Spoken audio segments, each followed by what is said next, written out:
بعض اوقات کرنا بھی چاہتے ہیں شادی، ڈرتے ہیں بھائی،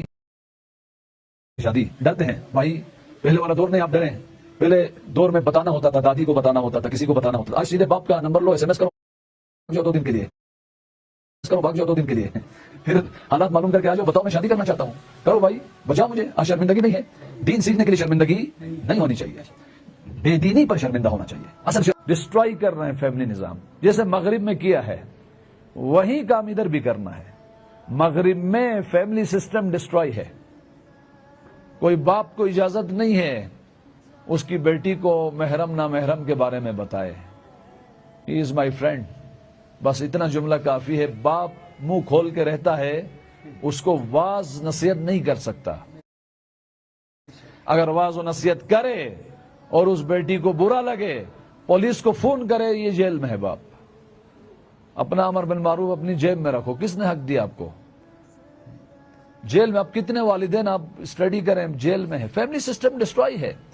بچے والدین کے حوالے نہیں ہے، اور جس کا نتیجہ کیا ہوا آج آپ ذرا اعداد و شمار دیکھیں، 57% بعض ممالک میں ناجائز اولاد ہے ابھی پاپولیشن کی،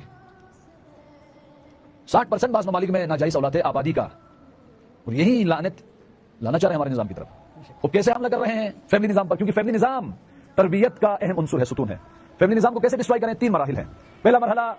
خاندان تشکیل نہ پانے پائے، اور اس میں ہم دشمن کی مدد کر رہے ہیں۔ جب تک خاندان تشکیل نہیں پائے گا یہ جوان گناہوں میں آلودہ ہے۔ آج انہوں نے آکسیجن کی طرح گناہ کو پھیلایا ہے۔ کوئی کہے کہ میں آکسیجن سے بچ سکتا ہوں، نہیں بچ سکتے بھائی، پھیلایا ہے گناہ کو، آکسیجن کی طرف پھیلایا ایک، اور فساد کے مناظر ایسے عام کیے ہیں جس سے شہوت بھڑک اٹھتی ہے، شولور ہے۔ پھر کیا ہوگا؟ ادھر سے ہم نے خاندانی نظام کی تشکیل میں اتنے پیچیدہ قوانین، رسومات، شیطانی، اور اس سے دشمن کا کام کر رہے ہیں، مدد کر رہے ہیں ہم۔ اولاً خاندانی نظام بننے ہی نہیں پائے، ہم نے سوچ ایسی دی ہے جوانوں کو، اچھا جی ابھی تو ماسٹر کیا ہے، نہیں MSc کیا ہے، ابھی شادی نہیں ہوتی، 26-28 سال ہو گئے، اچھا اس کے بعد ماسٹر تو کیا ہے، ابھی MPhil اور PhD کرے گا، خوب چلا گیا، مناظر تو ہیں، احساسات تو بھڑکا رہا ہے دشمن،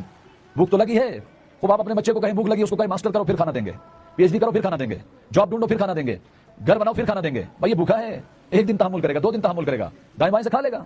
اور اس میں وہ والدین شریک ہیں جنہوں نے ان غیر شرعی معیارات کے ذریعے سے اس کو غلط راہ کی طرف ڈالا۔ کل جہنم کی آگ میں یہ والدین، یہ سوسائٹی، یہ محلہ بھی جلے گا جس نے اس طرح کی ظالمانہ رسومات کو رکھا، سوچ کو رکھا، یہ شیطانی سوچ ہے۔ اہل البیت واج علماء کرام کی سیرت ہے، اور خصوصاً اس دور میں اگر آج سے 20-25 سال پہلے دیر سے شادی کی جاتی تھی تو پھر بھی کوئی جواز تھا، فساد کے مواقع اتنے نہیں تھے، آج فساد کے مواقع آکسیجن کی طرف بڑھے ہوئے ہیں، رائے حل اتنی سٹرونگ معنویت بھی نہیں ہے۔ کہا جاتا ہے نا روایات میں، کوئی غیر شادی شدہ ہو، فساد کا تو ماحول ہے، بچنا چاہتا ہے،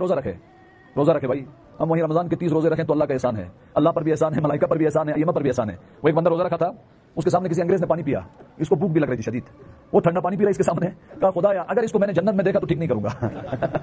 میں روزہ رکھ کے جنت میں پہنچوں اور یہ روزہ کھا کر جنت میں، یہ مجھے قبول نہیں ہے۔ یعنی ہم روزہ وہیں رمضان کے رکھیں، اللہ کا احسان ہے، کہاں گناہوں سے بچنے کے لیے روزے رکھیں گے؟ خوب کیا کریں، جلدی شادی کریں، رائے حل ہے، اہل البیت کا دکھایا ہوا راستہ ہے کوئی چلنے کے لیے والد۔ آج کل جوان بعض اوقات کرنا بھی چاہتے ہیں شادی، ڈرتے ہیں بھائی، پہلے والا دور نہیں آپ ڈریں، پہلے دور میں بتانا ہوتا تھا، دادی کو بتانا ہوتا تھا، کسی کو بتانا ہوتا تھا، آج سیدھے باپ کا نمبر لو، SMS کرو، بھاگ جاؤ 2 دن کے لیے، پھر حالات معلوم کر کے آ جاؤ، بتاؤ میں شادی کرنا چاہتا ہوں، کرو بھائی، بچاؤ مجھے، آج شرمندگی نہیں ہے، دین سیکھنے کے لیے شرمندگی نہیں ہونی چاہیے، بے دینی پر شرمندہ ہونا چاہیے، اصل شرمندگی وہ ہے، ورنہ کل امام کے محضر میں بھی شرمندہ ہوں گے۔ ایک منصوبہ دشمن کا فیملی سسٹم کو ڈسٹرائی کرنے کے لیے، فیملی نظام بننے ہی نہ پائے، تشکیل خانوادہ نہ بنے، اور اس میں ہم مدد کر رہے نہیں کر رہے، جہیز نہیں بنا جی ابھی، اچھا وہ بھینس نہیں ملی ابھی جس کو ذبح کرنا ہے، یہ رسومات ختم کرو بھائی، سمپل، آسان شادی، سادہ شادی، بروقت شادی، رائے حل ہے۔ دشمن کی حکمت عملی پر حملہ کرو، دشمن کو صرف مردہ باد زندہ باد زبانی کلامی نہیں۔ آج ایران اسلامی کیوں کامیاب ہے؟ وہ صرف نعرے نہیں لگاتے، نعروں سے پہلے دشمن کی حکمت عملی کو پڑھتے ہیں، پھر اس حکمت عملی پر کاری وار لگا کے اس کی کمر کو توڑ ڈالتے ہیں، پھر مردہ باد امریکہ کہتے ہیں۔ دشمن اگر ہماری فیملی نظام کو تباہ کرنا چاہتا ہے، بروقت شادی، آسان شادی، چھوڑ دو یہ وسوسے اور خود ساختہ رسومات، ایک چیز۔ دوسری چیز، جب فیملی بنتی ہے، بننے کے بعد وہ ماحول، وہ تعلقات نہ بننے پائے۔ حضرت موبائل کی وجہ سے آج ماہرین نے بیان کیے ہیں، یہ جو جوان لوگوں کو کیوں بلڈ پریشر ہو رہا ہے،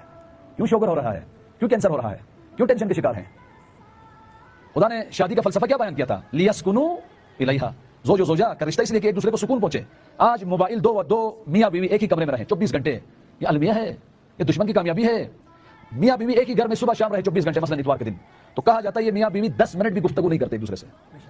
اور جب گفتگو کا دائرہ کم ہوا، تعلقات نہیں ہے، تعلقات کم ہوئے، احساسات کا انتقال نہیں ہوا، احساسات کا انتقال ختم ہو گیا،